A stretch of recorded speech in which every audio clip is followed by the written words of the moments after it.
Aku terpana melihat seorang gadis cantik berjalan sambil tumpukan kitab yang cukup banyak. Langkahnya pelan dan berhati-hati agar tumpukan kitab kuning yang di bawahnya tidak terjatuh tercecer. Mataku tidak beranjak dari wajahnya yang cantik dan berkulit putih bersih. Pipisnya merah berseri-seri. Ya Allah, di pesantren yang terletak di kota kecil ini ternyata ada bidadari yang membuat innalillahi. Seru gadis itu membuatku sadar dengan apa yang terjadi. Gadis itu tersandung dan terhuyung, berusaha menjaga keseimbangannya, tumpukan kitab yang jatuh berceceran tanpa dapat dicegah. Ya, gadis itu fokus menjaga keseimbangan dan melepaskan kitab kuning dalam. Aku terpaku menatap adegan yang terjadi di depanku seperti patung. Ning Sara, seru tiga gadis yang berhamburan menghampiri gadis cantik itu. Mereka berebutan menolong gadis cantik itu dan tidak ada satupun yang berusaha memungut kitab kuning yang berhamburan di lantai.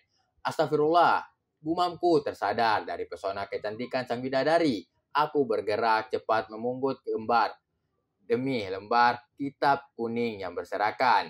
Menyusunnya, niatku hanya menjaga kitab kuning tersebut terinjak-injak oleh para gadis yang sibuk memegang sang bidadari Ningsara itu. Nama yang sempat aku dengar. Itu artinya gadis itu adalah putri Pak Kiai.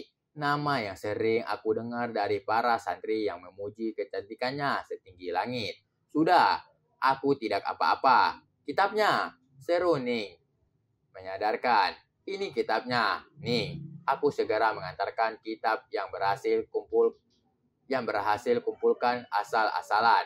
Aku yakin posisinya tidak beraturan. Ningsara menerima kitab yang aku angsurkan kepadanya. Dengan cepat dia memeriksa urutan kitab kuning. Dahinya berkerut, membuatnya terlihat semakin cantik. Ketiga gadis itu berubah posisinya. Maaf Ning, saya disuruh Nyai untuk menyiapkan jamuan untuk tamu Pak Yai. Jawab salah satu seorang gadis. Ia segera berbalik dan meninggalkan Ning Sara yang belum sempat bicara mengutarakan niatnya. Gadis itu sudah tahu apa yang diinginkan Ning Sara. Iya, kami memang ditugaskan Nyai untuk menyiapkan jamuan. Jawab dua gadis lainnya menyusun kitabnya.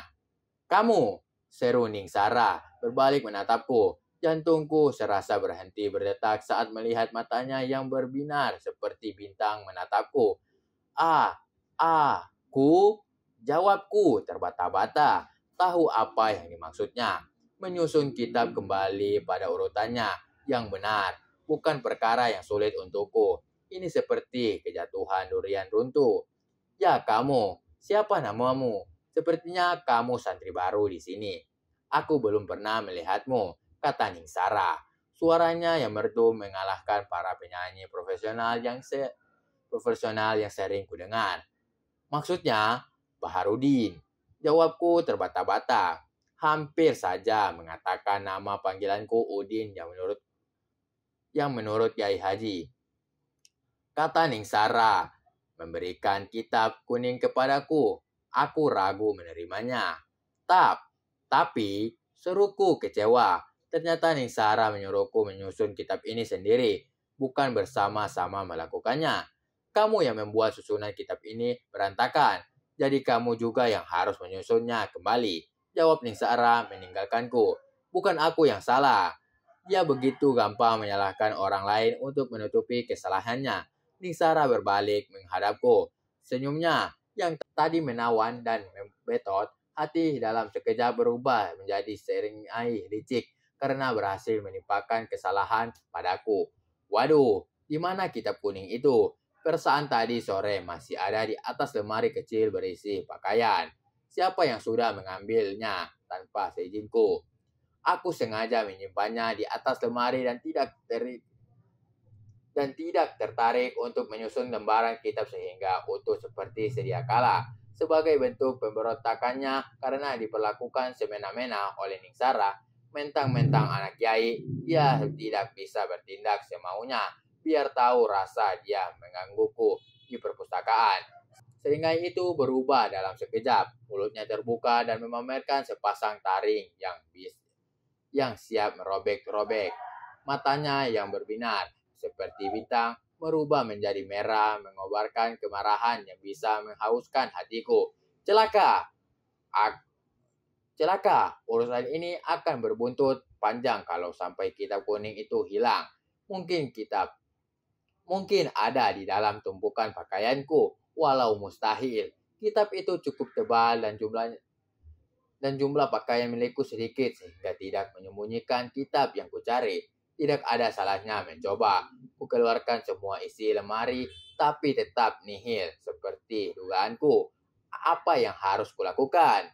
Menggeledah semua lemari yang ada di dalam kamar ini?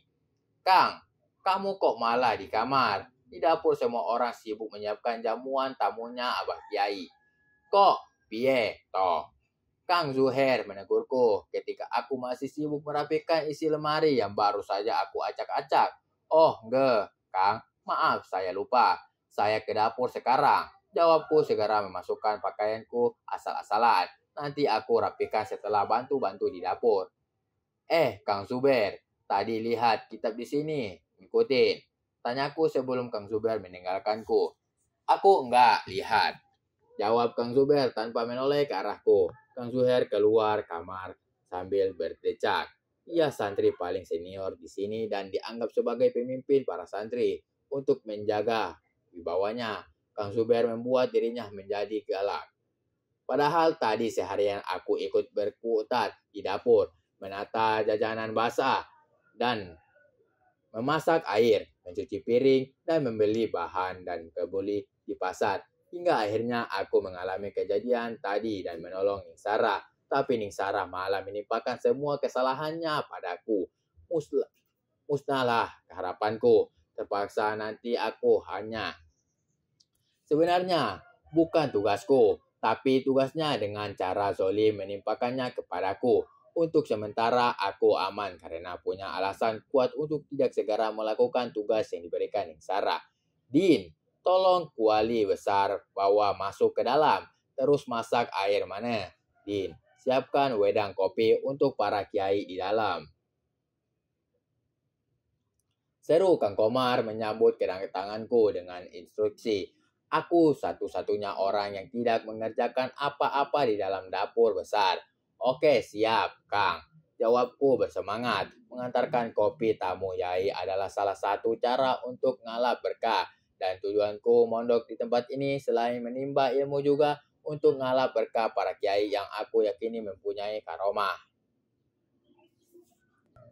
Oke guys, terima kasih telah tonton channel kami. Dan jangan lupa untuk menekan tombol like and subscribe agar kamu tidak ketinggalan novel-novel berikutnya. Bagi para jomblo, jangan sedih. Sebab kehidupan itu berawal dari jomblo. Dan jangan lupa bahagia.